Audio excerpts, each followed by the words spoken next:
Welcome to Fantasy Sports Island, guys. We got a special guest tonight, Mofo Adam Lawson. What's up? Who day? How you doing, Adam? Good day. I'm doing good, man. I'm excited. And we brought back another special guest, Tony Poop Newton from last podcast. He was so good, I had to have him come back. Yeah. Now, the three of us, we've been in fantasy leagues together for, maybe like 25 to 30 years or so. It's been It's 20 years, right? It's been like 25 years. So. Yeah, you brought me in like 97, 98 when I moved to LA. When I was working at Playboy. Uh-huh. Yeah, me and JD used to do the stats out of the USA Today paper there in the Unbelievable. That's right. We used to have to count the points manually. That was nuts, dude. Yeah. All right, guys. So today's first topic, we're going to reveal our top 5 at each position during the podcast. And today I want to start off with your wide receivers. So we're going to start with you, Adam. Give me your top 5 wide receivers, and then give me a quick rundown of why you think they fall that way. Well, I think that this guy, I don't know why he's so underrated. Like, is Deandre Hopkins. Like, that guy's sick. And, like, I see all these drafts. He's going really late. Me personally, I put him at number 1 right now. I don't think there's anybody better than him, dude. I really don't. I mean, Julio is good, but he's a little bit older now. And I mean, DeAndre Hopkins is 29 or 30, isn't he? He's right in the wheelhouse prime of his career, and he's going to a team that, quite frankly, I mean, they've got some weapons on that team. And with Kyler Murray, I mean, there's going to be a lot of openings, a lot of opportunities for him. As far as what's his name, Michael Thomas, I put him in the top 3. I don't think he's number 1. He might be number 2. But I don't know if Breeze is going to be able to put the ball downfield that far. I've heard he's got a dead arm, man. I know you're not supposed to say that about Drew Brees. That's blasphemy. That's my boy. Hey, man, I watched him play last year. His arm looks soft a little bit, dude. You know, it looks like... I mean, how old is he? I think he's 40, 39 or 40. He's 2 or 3 years younger than Brady. Yeah. Oh, is he really? Oh, I remember. Well, he can play another 10 years then. All right, so you got DeAndre Hopkins 1, and you have Michael Thomas 2. Michael Thomas 2, and then I'd probably put Julio at 3. I got to also go with Galladay, dude. I think Galladay's probably in there in the top 5, and maybe Godwin too from Tampa Bay. But my other thing about that is I'm not sure how good Brady's going to be. I mean, everybody's thinking Brady's going to just be awesome. I mean, he's in a brand new system, brand new coach, bunch of players he's never played with. You know, it's a whole different vibe down here in Florida. Like, it's just the whole. It ain't Boston. You know, it's people aren't as into football like they are up there because it's so cold. There's nothing else to do. That's interesting. Yeah. Down here in Tampa, it's like LA too. Like, I mean, there's people here that like football, but there's also people that don't give a shit about football. So, and don't even care about Tom Brady.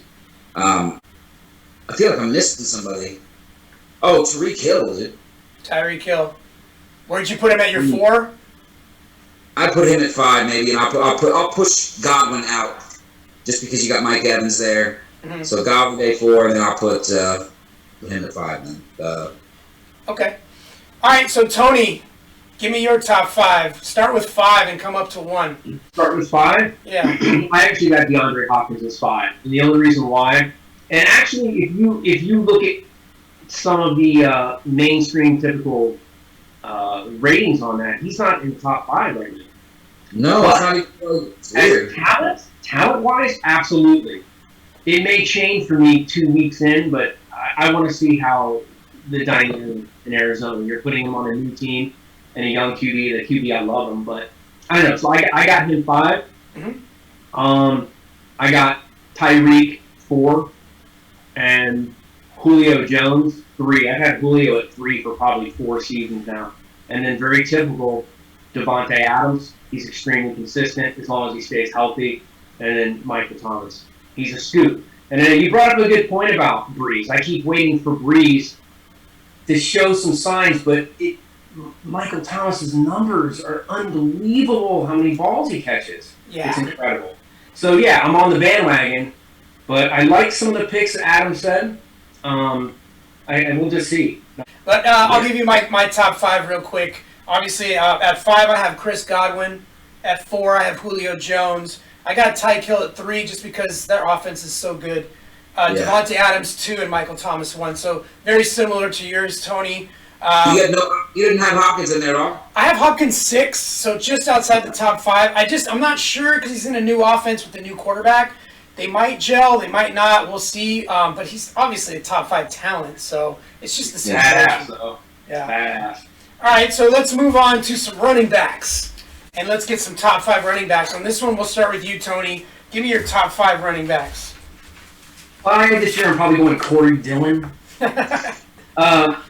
No, listen, I might get some arguments from this a little bit. For number 5, I actually have Dalvin Cook. I love that guy. I loved him from the beginning. Even when he got his injury, when he would walk weird with that bad leg, he still looked good. He would have started for the Bengals that season. I got Derrick Henry, number 4. I see him getting stronger. He kind of comes on the past couple years more towards middle to the end of the season, and I think he's going to be out of the gate this year. You got Zeke Elliott, of course. Number 3, I got Barkley is number 2, and then I got McCaffrey number 1. Absolutely. All right, Adam. Sorry to interrupt. I always think every time I hear Saquon Barkley, I think of Adam's dog from like 15 years ago. I can't help it. Barkley. Oh, Barkley. Yep. Yeah. All right, Adam. Floor is yours. Who's your top 5 running backs? All right, so 5, I would go. I'm going to go with Nixon at 5. I'm going to go Kenyon Drake at 4. Ooh. Derrick Henry at 3. I'm missing somebody else. I know McCaffrey's going to be 1. Saquon? Oh, and then Kamara. Kamara too. No. I'm not high on Saquon this year. I think that quarterback, that offense is going to be better, and he will probably get a lot of check down. He'll probably get a lot more catches than he did last year. I don't know. It's not an exciting offense, and he's a workhorse, dude. He carried the ball like 240 times or something like that last year, plus catching. So I just think he's going to fall off a little bit, and I think Derrick Henry might have a little bit not as good of a year as well. I know it's kind of risky to put Kenyon Drake in there, but I had him on my team last year. In the last 8 weeks, other than Derrick Henry, he was the top performer for the last half of the season. He was sick. Yeah. He had 4. I remember I wasn't having that good of a week, and all of a sudden I looked at my score after the Cardinals game, and I hadn't watched the game. And I had like 200 some points, and I was like, "What the hell happened in that game?" And I looked, and he had 4 touchdowns and 150 yards or something. I was just like, "Wow, that's pretty good." Yeah. So, yeah, Chuck, what do you think? Okay, here's my top 5. So I like Kamara at 5. I thought about putting him a little higher, but there's just 4 more running backs that are just better than him in their situations. Derrick Henry's one of them. I got him at 4. I got Zeke at 3, and then I have Saquon at 2 and Christian McCaffrey at 1. Once again, just like you, Tony, very similar. I do worry about Christian McCaffrey, though, getting worn down, because he does everything for them. And if he just gets dinged up or something, I could see Saquon being the top running back this year. So I'm still debating. I have the 2nd pick in our draft with you, Adam and Tony. And I know you're going to probably take Patrick Mahomes at 1, so now I'm still debating, do I take Saquon or McCaffrey? Right now I'd say McCaffrey, but I'm still not quite sure. That's a no-brainer for me. McCaffrey all the way. I mean, he's so elusive that he's not ever really taken big, huge hits. I mean, I know it's wear and tear in the NFL if you're a running back. Yeah. But just in his size too. But he's kind of an anomaly, man. He's a rare specimen. He's like T.O. kind of, like just something like a freakish about that dude. Yeah, he doesn't ever seem to get hit square. Like no one ever gets a good hit on Christian McCaffrey. Yeah. Are you guys ever leery about Kamara's performance because of the system? Yes. Like it does worry me sometimes. It's so frustrating. What's that? I think they use Latavius Murray better fantasy wise in that system than they do Kamara. Well, let's not forget last year Kamara was injured most of the season. He was playing on a kind of bum knee. So his production was way down, but usually they do like to use him in the passing game quite a bit. He's good for 80 to 90 catches. So. Well, that's what I was saying. When Murray was in there, Murray caught a bunch of balls, and he carried that role pretty well for a backup. I mean, their backup before was Ingram, but nobody's really talking about Ingram. Is he healthy? Yeah, he's fighting for his position with J.K. Dobbins out in Baltimore. Yeah, the ball guy, Ohio State. Yep. I like that kid. That kid's good. Yeah, I mean, that's why people are afraid to draft Ingram. He's going later in drafts each time I look, so you could get a steal. Did he tear his ACL too? A couple years back. Oh, I thought it was last year, at the end of the year. Right before the playoffs. Remember, they lost him right before the playoffs. Or he was in the playoffs. Maybe. They lost him in the first game of the playoffs, I think. Was it to a torn ACL or just like a regular knee injury? Maybe it was. Oh, Ingram? Yeah, he got hurt, right? Like he was 2 He weeks. missed the rest of the playoffs. Yeah, I don't know. All right, guys. Go line though. We're going to move on to a new topic, and we'll reveal our other positions at the top 5 in just a few minutes. But I wanted to talk about some comeback players this year. Guys that were totally off the map last year, had terrible seasons, or maybe didn't play, and you feel like they might come back and have like a comeback player of the year type season this year. Do you have anybody like that, Tony? Welcome back, Potter. Actually, isn't that kind of like a comeback? Yeah, that's funny. Mr. Carter. Yeah, actually, I mean, I'm going. I think I'm gonna. I know he's not necessarily a comeback player, but he had a mediocre season. I'm going Beckham, Odell Beckham. I agree with that. I think he's gonna have I don't know if he's gonna be catching 15 touchdowns, but I think he's gonna have a great season. I think it's gonna be a lot better than last year. I feel like there's a little bit better vibe going on in Cleveland right now, but not so much, right? Yeah. Not so much hype as last year. Right. So I think there's going to be a little bit less of an expectation, and I think he should have a good season. What do you think, Adam? You got anybody that's a comeback player in your mind? I got a couple, actually, and this is why I said I would mention him later, is A.J. Green. I think he's going to have a really good year. They said when he reported to Bengals camp a couple weeks ago, they said that he looked like an Olympic athlete when he showed up. Like he was in such good shape. He'd been running stairs, and he'd been working out with an old trainer of his from high school. And they were going into this like sweaty lodge in Covington, Kentucky, and just doing like that. What's that stuff? Hot yoga? No, it's like where you're grabbing tires and all that stuff. Oh. What's that called? I don't know. Sweaty Lodge. Sweaty Lodge. About some men in there with fire hats. You know what A.J. Green needs is a masseuse to massage his damn hamstrings. Why does he keep pulling his freaking hamstrings? Yeah, I know, every year. But he said he's healthy. Another possible player that might have a comeback is Phillip Rivers, possibly. Could have a bounce back. That's a great offensive line. He's got a lot of weapons. Yep. I think Le'Veon Bell might have a much better year this year. He's got another year in that system. They had a lot of injuries to their O-line last year. Sam Darnold was out, and when Sam Darnold was in the game, he was checking down to Le'Veon a lot. The thing is, Le'Veon Bell had a horrible year. I had him on my fantasy team last year, and he still averaged 20 points a week. And he didn't even have a good year, but he'd have 65 yards rushing, 5 catches for 50 yards, that's 17 points right there. And that's him playing horrible, you know what I mean? So I think Le'Veon might have a good bounce back year. Nice. You got another one, Tony?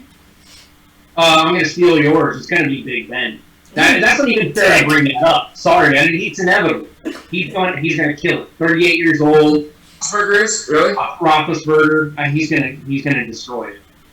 I don't even know if that's fair to say comeback. He's already back. It doesn't matter if he got hurt or not. I think Steelers are going to be badass. It makes me want to vomit to say that, but I think they're going to have a great offense. They're just loaded with weapons. The receivers are all like speedy type receivers. They're like Antonio Brown type clones. I love the way they drafted. I actually like this new kid Claypool. He's like on fire right now. They're just loaded, and then they got Eric Ebron at tight end. You know what I mean? Like Big Ben's just got options, and all he's Yeah, got. Connor is good too, man. I think he's underrated, dude. Like, he's way low in a lot of these drafts as far as running backs go. Like, It's all about health for Connor. That's why people are afraid to draft him. But if he stays healthy, he's a top 10 running back. He's one of the rare backs in this league that are bell cow, every down backs. There aren't very many of those. They're mostly platoons. Exactly. All right, I got a comeback player, and I can't believe I'm going to freaking say this. Tony, you're going to laugh at me. Tom Brady sucked ass last year, and I know I said I'm not going to draft him, but damn it, if he falls to me in like the 8th round, I'm going to draft Tom Brady because he's my comeback player of the year with those weapons in Tampa. What do you guys think? He does have weapons. Well, it's not like he's not going to have a decent season. I mean, he's still going to be consistent with those weapons. He's still going to get you points. So if you get to a position where you're forced to get in, that's what we were talking about last week. Sometimes you don't have. You have to. Even if you hate him, like, dude, if you want to win, I mean. Do this, Chuck. Watch the video of him kissing his son, and then tell me if you still want to draft him in the 8th round. All right, so did you have another comeback player there, Tony? Kareem Hunt. Nice. Okay, I understand you got Chubby in front of you, right? But man, Kareem Hunt is amazing. The guy is incredible. So I think they're gonna work him in, and I think they're gonna dump the passes, all that stuff, and I think he's gonna cruise ahead. I think he's gonna be a pretty powerful weapon. Now, I'm jumping on like Pittsburgh and Cleveland wagons here, which is against my religion, but just how I feel. What about you? What about you, Adam? You got anybody else? There's one more quarterback that I think is going to have a bounce back year. And really, he was having a good year last year until he got hurt, and that's Matthew Stafford. He's healthy. I mean, come on, dude. Their running game is a little suspect, but he's got good receivers, man, and good tight end. I think that he could have a bounce back year and really put up serious points. I mean, he was putting up 60, 70 points last year before he got hurt, Which probably sounds crazy to some people in standard leagues. They're probably like, what? 70 points from a quarterback? I got one at running back. I was a little leery at first because I just think he's not healthy ever. His knees are just a mess. But I'm hearing good things out of Atlanta. And I think maybe... Todd Gurley? Yeah, Todd Gurley. I don't see any competition in the backfield for him.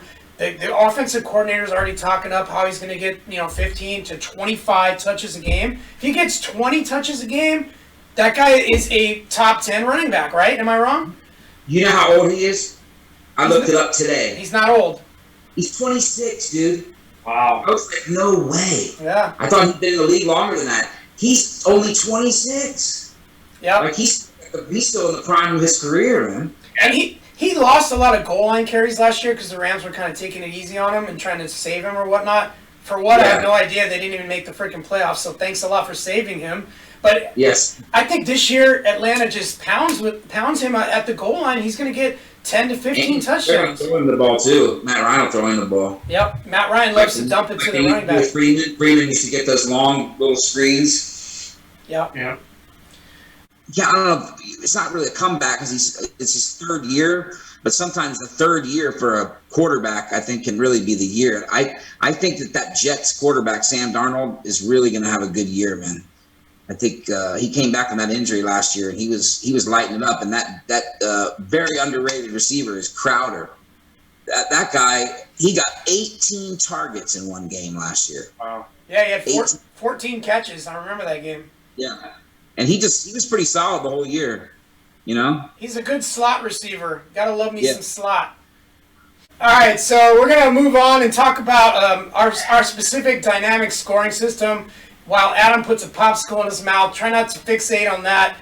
But we have about 20, 25 years ago, we used to play in leagues where you just get points for touchdowns and yards, and that was it. It was very, very basic, and so myself and Adam and his father, Don, we all kind of put our heads together and we tried to figure out a way to make running backs and quarterbacks score a little bit more points, make them a little bit more valuable. Guys that would carry the ball between the 20s and then they'd come out and a guy would just punch in a touchdown and kind of vulture the touchdown would kind of be more valuable than the actual running back doing all the work. And so we figured out a way to make them more valuable, and that was PPR. I believe we were the inventors of the PPR. Adam, am I making this up? We were the inventors of PPR. Now, whether somebody else invented it also, it's possible. I mean, the wheel was invented on one side of the earth and on the other side of the earth at around the same time, they think. I don't know who they is or if that's true, but I know that on my fantasy league, all of our rules were public. Other people could look at our rules. Other leagues could look at our rules, and I think they did, man, because we were doing point per catch, bonus for 10 catches, bonus for 100 yards, and then we did bonuses for 15 catches, which didn't happen that often, but still. And I think it's always funny when you tell somebody about our scoring system, and they'd be like, "Oh, that sounds like it's like a lot of scoring, though." It's like, yeah, that's not fun or anything, you know. You know, when you watch a game, you always first thing you say is, "Yeah, it was a good game, but man, I wish there had been less scoring." Right. So one of the things that I hated about fantasy football in the beginning was that running backs and wide receivers would all go in the first 5, 6, 7 rounds, and nobody would take a quarterback till the round 8, 9 because they weren't that valuable. They didn't score enough points. So I figured out a way to make quarterbacks more valuable. We give them points for completions. We take points away for incompletions. We give them bonuses for 300 yards passing. There's all kinds of things that we've made possible for quarterbacks to score a lot more points. And so in our drafts, now quarterbacks go in the first round if they're really good, or the second round. They're much more valuable. As it is in the real NFL, you need a good quarterback to win the Super Bowl. And in our leagues, you need a top 5 quarterback most seasons to win the championship. So, Tony, what is it about our scoring system that makes our draft so different? Well, first of all, I mean, originally I was more of an outsider because when I moved to LA, I didn't know anybody but Adam. He's like, "Oh, I do this thing called fantasy football." I'm like, I've heard of fantasy baseball, but I don't really know what's going on. And I remember for like the first 3 years, man, I was totally lost. Not lost, but I was awful, and I'm still pretty awful. But so for me, I don't really know any other scoring. But the way I could see it is compared to other people, other friends, like, hey, I got this league here, there, head-to-head, whatever. I was so bored in those leagues. Bored. So the way you guys started it, I would always try and push it on everybody else, and they just didn't get it. Well, if you notice on my end, some of the friends that I brought around, Rocky's a good example. They're starting to come in. They're starting to finally understand and give it a chance. Like, this is way more exciting. So when I presented your league, which is very similar to the Burbank League, it's pretty much the same thing, Rocky jumped on board, so I was shocked. It's taken me 20 years to sell these guys on. Right. So I can't really answer your question directly, but I'm just saying when you do have higher scoring opportunities, the best thing about it is sometimes your guys will kill it. A quarterback can kill it, whatever, but they don't throw a lot of touchdowns, or they don't receive a lot of touchdowns, or run them in, or whatever it may be. Why should you be penalized when a guy like the Deuce Staley runs 212 yards or whatever it was, but did he have a touchdown that game? I mean, I'm sure he did. It doesn't matter, but guys will run a lot of yards and not score touchdowns. You should get some credit for that. And that helps to keep a player and a team in fantasy competitive, and it makes it more exciting. And that's why I love how we do what we do.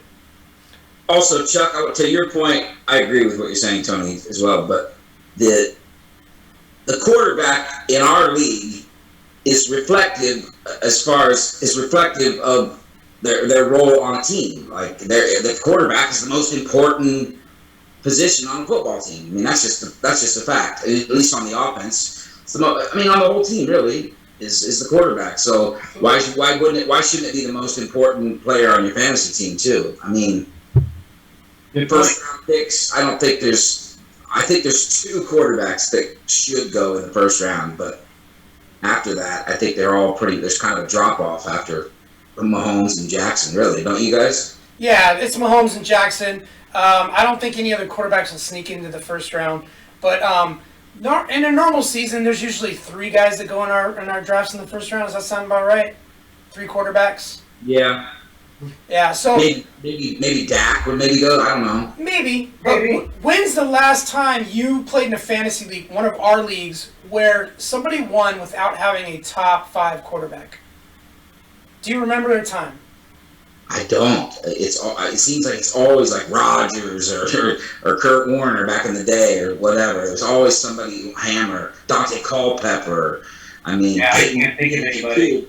When I'd won the league 3 times. I had Manning twice and Rodgers once, and they were all 3 go off. No, I had Warner, Manning, and Rodgers. Right. And they went off. Exactly. So now let me ask you this question.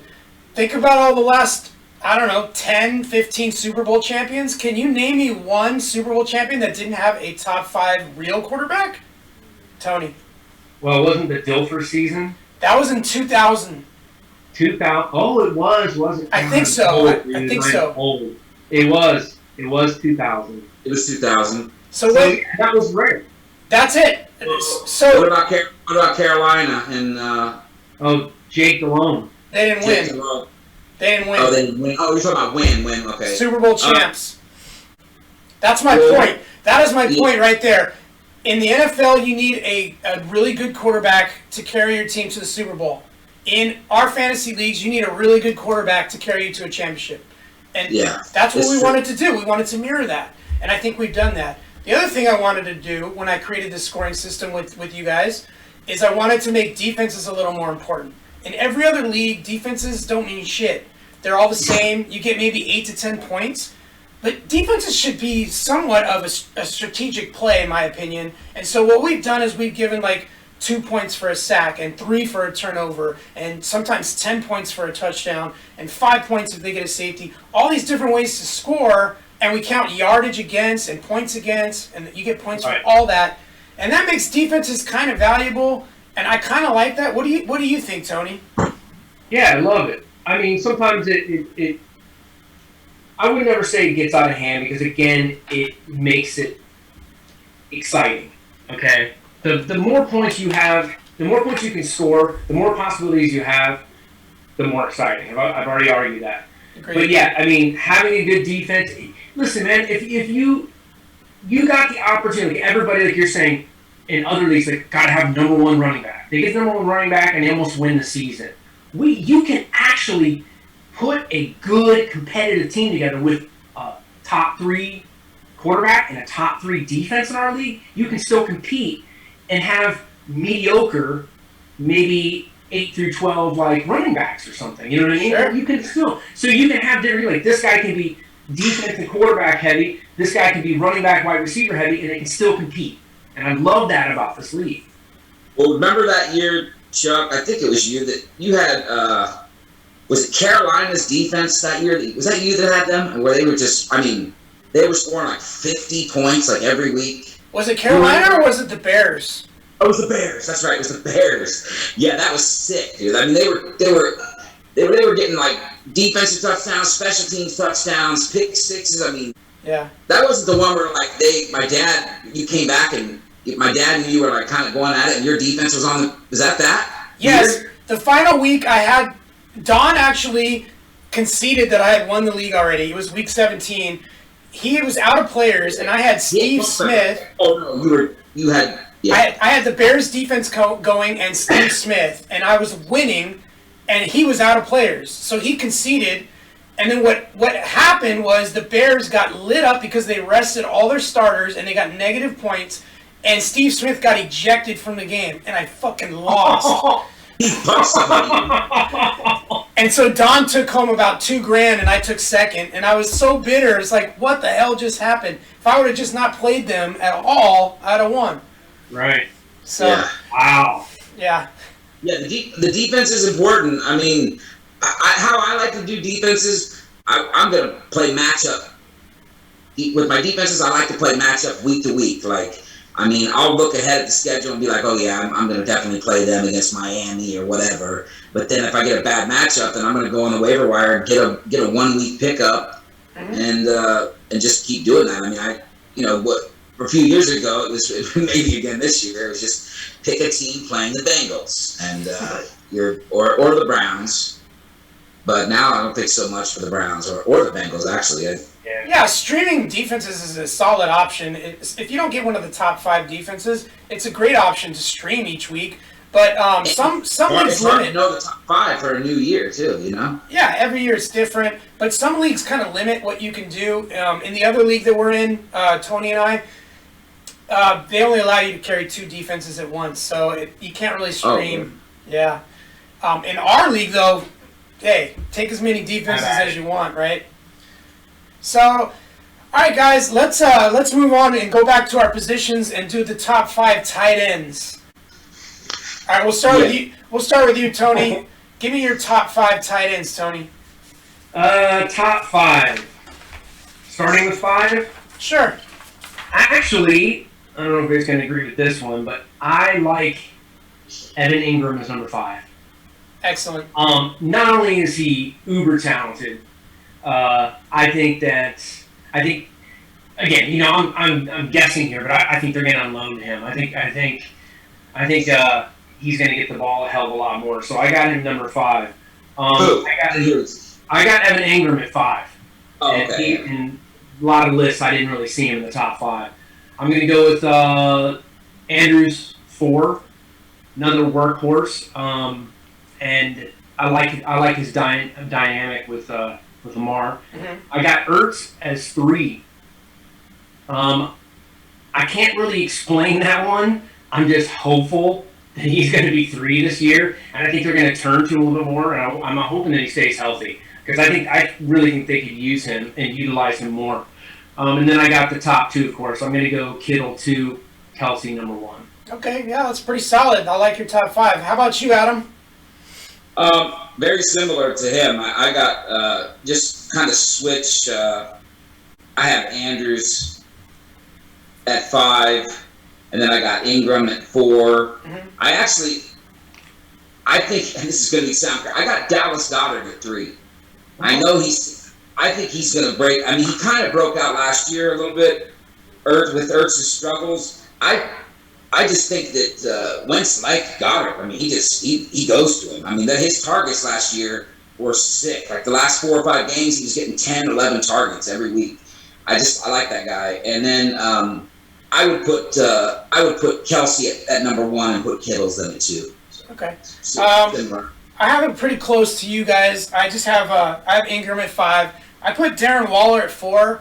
I just think, Carr is such a puss. He won't throw down the field, so he's always checking down to his tight ends and running backs. So I like Darren Waller again. Mark Andrews 3, Kittle 2, and Kelsey 1. So very similar to you guys. You think Gronk is going to have a good year? I think Gronk is going to score touchdowns. I think what's going to brought in. Yeah, I think he's only going to play inside the 20s. I think the other tight ends will take him down the field. And they'll rest Gronk and just bring him in for those red zone plays. Red zone. Yeah, what do you think, Tony? Good. You know what? Will we not want to see that guy go off? He was fun to watch. Man. He's a lot of fun. He really is. But again, like you said, with all those weapons, I think I don't see how he could get enough to be, say, even a top 7 or 8. You got this wide receivers. That's gonna be tough. But he's still probably going to be a hell of a tight end, but to break top 10. Well, they also have Brait and they have O.J. Howard. I mean, those guys are good too. I mean, who's Brady's? Brady's not notoriously a tight end kind of quarterback, really. I mean, name a tight end for the Patriots that's been really, really good, other than maybe Ben Watson, maybe. I can't think of one. Gronkowski? No, I mean before. Aaron Hernandez? Oh, yeah, that's true. So it just depends. Brady's good at using his weapons. When he had Randy Moss on the outside, obviously he went nuts with Randy Moss. When he had Gronk and Aaron Hernandez, he used the middle of the field and hit those guys. That's why I think Brady's going to be good this year, because he's got weapons everywhere. Everywhere, yeah. Yeah, I mean, he lost a little bit of power. He did. So he may connect. I mean, that's why you take Edelman and those guys, the shorter passes. But he's got 2 wide receivers that, are better at going long. Well, I wouldn't say better, but they're accustomed to it. So I don't know. He may connect with Gronk quite a lot instead of going 50 yards downfield to Godwin or whatever. Yeah, sure. I mean, anything can happen. I mean, we don't know, and there's no preseason to get any clues, so we don't know what's going to happen until week 1, so we'll see. Everybody makes such a big deal that there's no preseason. Like, oh my God, what are they going to do? It's like high school and college, they don't do preseason, and they're just fine. You know what I mean? It's like, most of those games are meaningless anyway. I mean, yeah, but come on, mofo. We don't play fantasy college football. We want some hints. Yeah, that's true. We want some clues, huh? Yeah. All right, guys, let's reveal our top 5 quarterbacks. We'll start with you, Adam. Who are your top 5 quarterbacks this year? Well, I'm obviously going to go Mahomes and then Lamar Jackson. And then from there, like, it really does, I think, drop off quite a bit. I would say I would put Dak in there, probably 3rd. I kind of think Kyler Murray's 4, man. I think he's going to have a really good year. I think he's going to score a lot of points. And 5, I'm going to go with somebody else that I think is going to Ryan Tannehill. Oh, okay. Yeah, he had a good second half of the season last year. He was good. And he was really starting to gel with those receivers. So yeah. All right, Tony, give me your top 5 quarterbacks. I'm the same. Pretty close. I got Russell Wilson as 5. The guy is just usually Mr. Consistent. And Prescott's numbers last year, I just have not been on the Prescott wagon until after last season. He went almost 5,000 yards, 30 touchdowns or so. Those were great numbers. If he's able to get close to that, so I got him at 3, but I skipped Kyler. I like Kyler Murray for 4 also. I have 4. Then Lamar Jackson, and of course, Mahomes. And I'm interested to see Lamar Jackson. I don't know how you guys feel. Obviously, a natural talent, but he might be above some of the past quarterbacks that had a similar style of play. But I'm curious to see if some of these coaches and defenses might get his number and drop him out of the top 5 position this year. That's probably a stretch. I could be full of it. But you saw a hint of it in the playoffs, dude. Yes, and that's exactly what you say. But at the end, they were blitzing him they were containing him in the pocket. He was not as good, dude. He just wasn't. Thank you. Exactly. So we'll see. He's still awesome, dude. He's amazing. Yeah, he is. So, we'll see. All right, guys, let me give you my 5 real quick. I was with you on that one, Adam, with Kyler Murray. I got him at 5. I really like his weapons. They give him Deandre Hopkins to play with. He had a pretty good rookie year. Now it's his 2nd year where quarterbacks really take that next step. So I really like Kyler Murray. I got Russell Wilson at 4, kind of close to where Tony had him. Dak Prescott 3, Lamar Jackson, and Patrick Mahomes. So very similar to what you guys had. I have Aaron Rodgers 13. That's how far he's fallen. Where do you have him, Tony? I guess I'm not far off. I do have Breeze. I don't have it here in front of me, but the way I was looking at it before, I think I had Breeze around 10 and Rodgers around 11 or 12. That's about right. Something like that, but it's close to it. It's hard to think 13. You've got Devonte Adams, and I don't know, man. I don't know. He could be at 13 or 15 people. Aaron Jones had 16 rushing touchdowns last year, which means they're running the ball down the red zone, and they used to just throw those little back shoulder fades like money, like every time. Like every time they went down the field, Rodgers would score. And now it's just I actually find it very interesting that we all 3 left Deshaun Watson out of our top 5. Yep. I mean, you give away arguably one of the best receivers in the league, and what they replace him with? Brandon Cooks. Yeah, it's not. Brandon Cooks is he's a slot guy. He's a complimentary player to Woods, and I just don't think he's somebody that's going to be. I mean, in New England, he didn't do much, and I don't know. He seems like kind of a journeyman to me. I don't know. I agree. All right, guys. So in the draft this year, Tony has the 10th pick in our draft, and Adam, you ended up with the 1st pick. I ended up with the 2nd pick. So I wanted to ask you, Adam, we'll start with you. I understand you have the first pick. You probably like that pick. But if you had to choose the perfect slot to pick in this year, what would you pick? I actually would pick first this year. I wouldn't always pick first because I was telling Tony earlier that we went through the last 10 years of the league's winner and looked at where they drafted, and it's all over the place. Like it's first, second, third. The ones that were the least wins were in the middle, like the 7 and 8, 6, 7 and 8s. But there were still a few people that had one that were in that spot. But me personally, this year specifically, I think there's no way I'm going to get Patrick Mahomes if I'm drafting 6 or 7. It's just not going to happen. And that's a player that I definitely want. He's fun, exciting, and he's going to score a lot of points. So I'm glad I got the first pick. I was stoked about it. Okay, good. And then, Tony, you're at the 10, and it's an 11-team league, so you're almost at the turn. If you had to choose the perfect slot for you this year, where would you draft? This year, perfect slot. That's a tough question because I've had success with 2. Can you let me choose 2?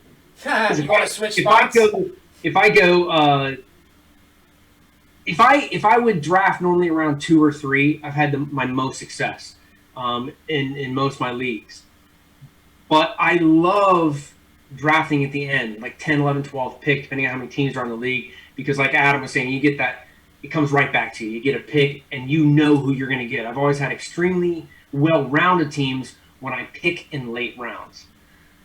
Oh, were you done? Sorry. I'm just saying, I have to be honest. I think I've had my most success when I pick around the second or third position. Okay.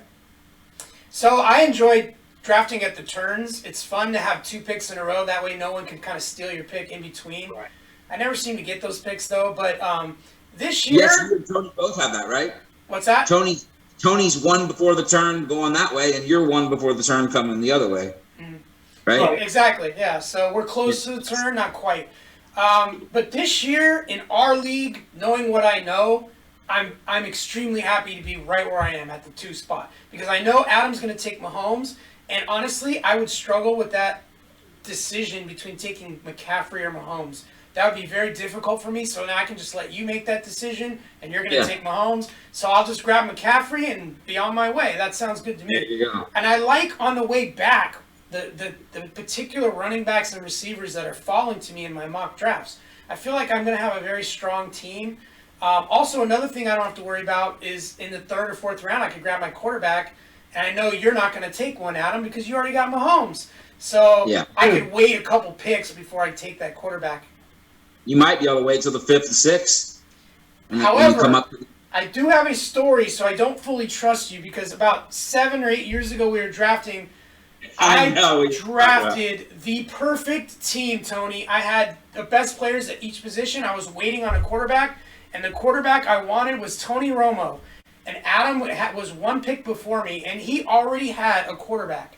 And I was celebrating. He had Kurt Warner. I was celebrating. I'm gonna get Romo. And the fucker took Romo because he knew if he didn't, I'd have won the league. Wow. Yeah. And cool, Adam. I think Adam killed my team and his team by doing that. What do you think, Adam? Maybe. Might have. Yeah, because Romo, I think, did something awful. So Romo had a game, Tony, that year where he scored 99 points. And, that year. And Adam had him on the bench. And that was... Of course, I'd have had him in my starting lineup because that was my quarterback. So. Oh, man. Yeah. Wait, I didn't have Warner. I had Manning. That's why he was on my... Manning, and you took Romo in the 5th. Yeah. You bastard. Do you remember that year that I took... I think it was the 4th round. I took Carolina and Pittsburgh's defense back-to-back. I was I think the number 1 pick. And I got 2 really good defenses early. And everybody was, but that started a run. Everybody started taking defenses in the 5th round, which is kind of early, isn't it? It depends on the season. Like this year, it might be a little early. I don't know. 6th round. I think 6th round's more of a defense thing that I've noticed. Where somebody will grab one of the top 2s around the 6th round, maybe. Yeah, 6th round sounds about right. So now that we're talking about defenses, let's rank our top 5 defenses. We'll start with you, Adam. Well, I would take. I think the Niners are just kind of a no-brainer at number one. Actually, I'll go 5. I'll go backwards. I think I'll put the Ravens at 5. I think Green Bay is going to have a good year defensively. The only problem with Green Bay is they're in that tough kind of grinded out division. But I'll put Green Bay at 4. I'll put I think Dallas is going to bounce back and have a good year at 3, and then Pittsburgh at 2, and then the Niners at 1. Okay, very solid. How about you, Tony? I actually put the Patriots at 5. I think they've built up to the point that they might be a little bit worried about their offense. So they got a nice, strong defense. I got Buffalo 4, Baltimore 3, Pitt, and then the Niners. Okay, very close to what I have. I snuck the Saints in at 5 just because they have kind of an easy schedule this year, and they always have a pretty good defense. At least they were gelling too. Their defense was getting better as the year went on. Yeah, and then I have Buffalo at 4 and Baltimore at 3 and San Francisco at 2. I like Pittsburgh at 1. I just think there's been a few injuries for the Niners. I think Bosa got hurt too. I'm not sure if he's going to be ready. So I just like what Pittsburgh has. I like the way they drafted. So my gut tells me they're 1, but they're so close. San Francisco, Pittsburgh, they're interchangeable. Joe, who's Joey play for? Fucking Joey. Chargers, that's right. Yeah. You think the Chargers are going to be good? Nope. Tyrod? I mean, is that's just a part of your car, isn't it? I don't know. Bad tie rods, bro. I don't like the quarterback play. Their receivers are banged up. Mike Williams is out with the separated shoulder. I like Ekeler. I like Keenan Allen. I mean, they're solid, I think. I love Ekeler. Eckler's great. He's a PPR monster. Yeah. Yeah. What do you think of that Devonte Parker, that Miami receiver? Where's he now? He's still in Miami. Still in Miami? Mm-hmm. So he's got what, Fitz thrown to him? Either Fitz or Tua. We'll see. Or yeah, Tua, the rookie. Yeah. Yeah. We'll see. But Either way. You know who I love?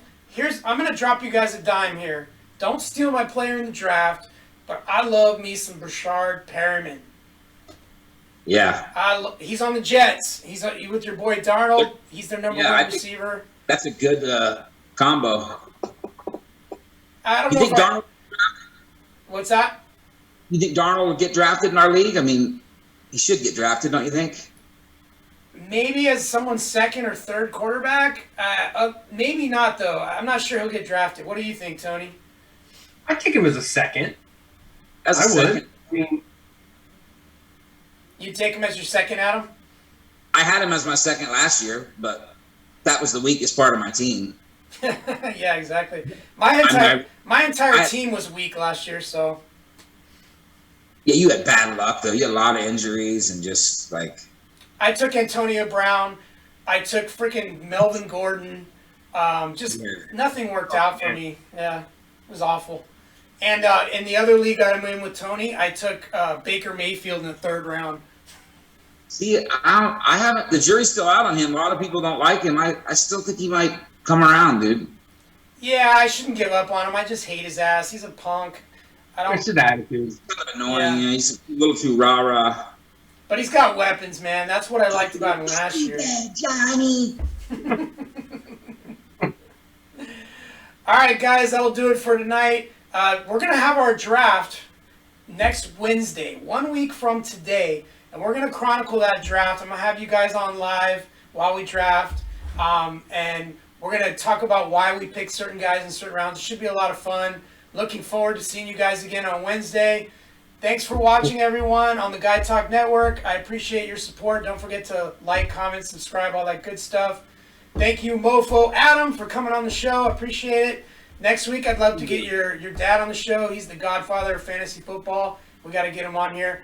And Tony, appreciate you coming on again, your 2nd time. I really appreciate it, man. You got it. Thank you. All right, guys. You're on an island resort right now, aren't you? I'm on my secluded island, man. I'm going to fly back for the draft, though. Corona, dude. Coronavirus, you know? All right, guys. Aloha. Take it easy. See you guys. Take care.